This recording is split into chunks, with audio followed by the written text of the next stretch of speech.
Hello my dear students, welcome to our channel Murugan Tech World. Easy to learn, easy to win. இந்த வீடியோவில் நம்ம என்ன பார்க்க போகிறோம் அப்படின்னா subject code CS3591 computer network சப்ஜெக்டுடைய unit wise important topics with answers தான் பார்த்துட்டு இருக்கீங்க. நீங்கள் இப்போ தான் லாஸ்ட் மினிட் எக்ஸாம் ப்ரிப்பரேஷனில் இருக்கீங்கன்னா நம்ம வீடியோ உங்களுக்கு ரொம்பவே யூஸ்ஃபுல்லாக இருக்கும். என்னென்ன நெசசரி கண்டென்ட்ஸ் வேணுமோ அந்த கண்டென்ட் வரையும் கொடுத்துட்ருக்கோம் இம்பார்ட்டன்ட் பாயிண்ட்ஸோட. ஸோ கான்செப்ட் வரையும் தெரிஞ்சுக்கிட்டு எக்ஸாம் எழுதுங்க. ஸோ உங்கள் ஃப்ரெண்ட்ஸுக்கு வீடியோஸை ஷேர் பண்ணுங்கள். மறக்காம முருகன் டெக் வேர்ல்ட் சேனலை சப்ஸ்கிரைப் பண்ணிக்கோங்க. பக்கத்தில் இருக்க பெல் ஐக்கானையும் கிளிக் பண்ணிக்கோங்க. அப்போ தான் நான் போடுற வீடியோஸ் உடனே நோட்டிஃபிகேஷனாக உங்கள் மொபைலுக்கு வரும். இந்த வீடியோவில் நம்ம பார்க்க போகிற topic DNS domain name system அப்படின்னா என்னன்னு தான் பார்க்க போகிறோம்.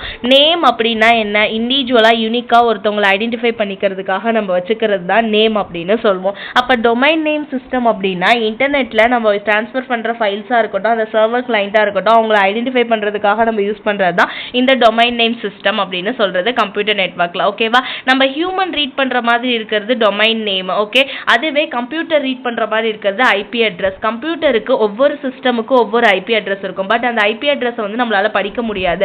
ஏன்னா நம்மளால ஞாபகம் வச்சுக்க முடியாது இவ்வளோ IP அட்ரஸ் நம்பர்ஸ். ஸோ 192.0.2.1 இப்படி தான் IP அட்ரஸ் கம்ப்யூட்டருக்கு செட் பண்ணியிருப்பாங்க. ஒவ்வொன்றுக்கும் ஒவ்வொரு மாதிரி இருக்கும். இது எல்லாத்தையும் நீ ஞாபகம் வச்சிருக்கணும் அப்படின்னா கஷ்டம்.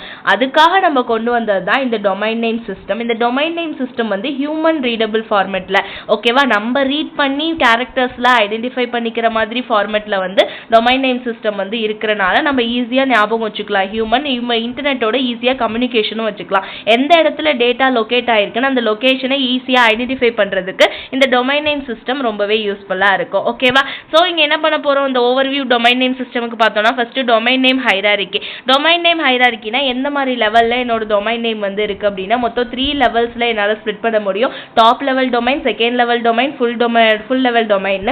டாப் லெவல் டொமைன் மீன்ஸ் இந்த ஒரே ஒரு டாட் யூஸ் பண்ணி .com அப்படின்னு இருந்துச்சு அப்படின்னா இது டாப் லெவல் டொமைன். ஓகேவா, ஐடென்டிஃபை பண்ணுறதுக்கு. அதுவே எக்ஸாம் ஒரு நேமு ஒரு டாட் நேமு டாட் நேம் அந்த மாதிரி .com example.comனு வந்தால் இது செகண்ட் லெவல் டொமைன். அதுவே www ரெண்டு டாட் யூஸ் பண்ணி எல்லாம் வருதுன்னா இது full name domain.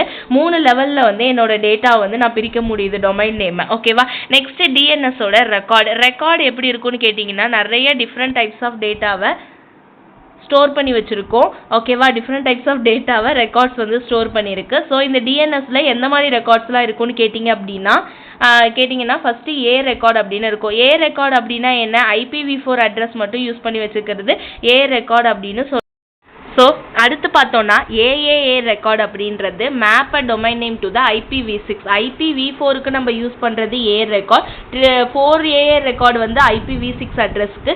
C name அப்படின்னா கெனானிக்கல் நேம் அப்படின்னா டொமைன் நேமுக்கு. எக்ஸாம்பிள் இப்போ www.example.com அப்படின்றது example.comன்றது தான் குறிக்குது. அதில் வேர்ல்டு வைட் வெப்பை ஆட் பண்ணுறோம். இந்த மாதிரி ஸ்ப்ளிட் பண்ணுறது கெனானிக்கல் நேம் அப்படின்னு சொல்லுவோம், முன்னாடி வர நேமை. Next mail exchange record. Some mail servers வந்து மட்டும் ஸ்பெசிஃபை பண்ணி மெயிலை மட்டும் சொல்கிறது. ஓகேவா, gmail.com இந்த மாதிரி எல்லாம் வருது. அடுத்து naming server, authentication name servers வச்சுருப்பாங்க DNS சர்வரில் அவங்கவுங்க ஐடென்டிஃபிகேஷனுக்கு. அது next test record, pointer record, இந்த மாதிரி நிறைய DNS ரெக்கார்ட்ஸ் இருக்கு.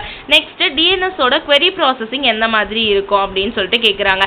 DNS query ப்ராசஸிங் அப்படின்னா என்ன, இந்த யூசர் வந்து ஒரு டொமைன் நேம் சிஸ்டம்குள்ளே போகிறாங்க, வெப் ப்ரௌசருக்குள்ளே ஐடென்டிஃபை பண்ண போகிறாங்க. ஒவ்வொரு இடத்துலையும் IP அட்ரஸாக டொமைன் நேம் வந்து எப்படின்னா IP அட்ரஸாக கன்வெர்ட் பண்ணி தான் அதை ப்ராசஸ் பண்ணும். அப்படி ப்ராசஸ் பண்ணுறப்ப முதல்ல யூசர் டிவைஸ் கிளைண்ட் இருப்பாங்க, கிளைண்ட் வச்சுருப்பாங்க. கிளைண்ட்டுக்கு வேணுன்ற விஷயத்தை டொமைன் நேம் சிஸ்டமில் கொடுப்பாங்க. அந்த டொமைன் நேம் ரிசால்வர் நெக்ஸ்ட் என்ன பண்ணும் அப்படின்னா கிளைண்ட் கிட்ட இருந்து வாங்குற IP அட்ரஸை டொமைன் நேம் ஹைரார்கி சேஞ்ச் பண்ணி செக் பண்ணி பார்க்கும். இது ரூட் DNS சர்வரில் போகும். நெக்ஸ்ட் TLD நேம் சர்வருக்கு போகும். TLD நேம் சர்வர்னா அந்த .com அப்படின்னு லாஸ்ட்டாக வருது பார்த்தீங்களா, அது வந்து ரூட் DNS சர்வர், ரூட்டில் மெயினாக சொல்கிறது. அதுக்கு அடுத்து எந்த ஃபைலை எடுக்கணுமோ அந்த ஃபைலை டாட்டுக்கு முன்னாடி சொல்லுது பார்த்தீங்களா, அதுக்கு பேர் TLD நேம் சர்வர் அப்படின்னு சொல்லுவோம். அடுத்து ஆத்தரேட்டிவ் DNS name server. ஆத்தரேட்டிவ் DNS name server அப்படின்னா யாரு, கரெக்டானவங்க தான் பர்சன் தான் நம்மளை ஐடென்டிஃபை பண்ணுறாங்களான்னு செக் பண்ணுறதுக்காக இருக்கிறது தான் இந்த ஆத்தரேட்டிவ் DNS சர்வர் அப்படின்றவங்க. ஓகே, அடுத்து ரெஸ்பான்ஸ், ஃபைனலாக யூசர் கொடுத்த ரெக்வஸ்ட்டுக்கு ரெஸ்பான்ஸை நம்மளோட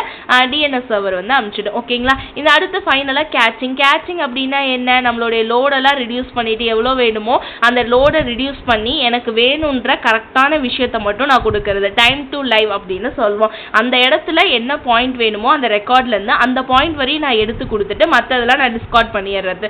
இதுதான் கேட்சிங்கோட வேலை.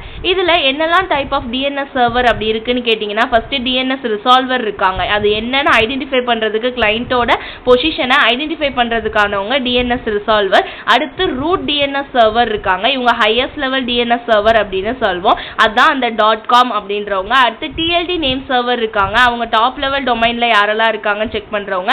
அடுத்து ஆத்தரேட்டிவ், யாரோட ரெக்கார்ட் அப்படின்னா அந்த ஸ்பெசிஃபிக் டொமைனை மட்டும் அதை ஐடென்டிஃபை பண்ணுறதுக்கு அந்த ஆத்தரைஸ்டு பர்சன் மட்டும் சொல்கிறதுக்கு ஆத்தரேட்டிவ் டிஎன்எஸ் சர்வர் இருக்காங்க. ஓகேங்களா? டிஎன்எஸோட கொரி டைப் பார்த்தோம் அப்படின்னா ரெக்கர்சிவ் கொரி இருக்குது, ஐட்ரேட்டிவ் கொரி இருக்குது. ரெக்கர்சிவ் கொரி ஒன்று, ஐட்ரேட்டிவ் கொரி அப்படின்னா டொமைன் நேமை ஃபுல்லாக சால்வ் பண்ணுறது ரெக்கர்சிவ் விட.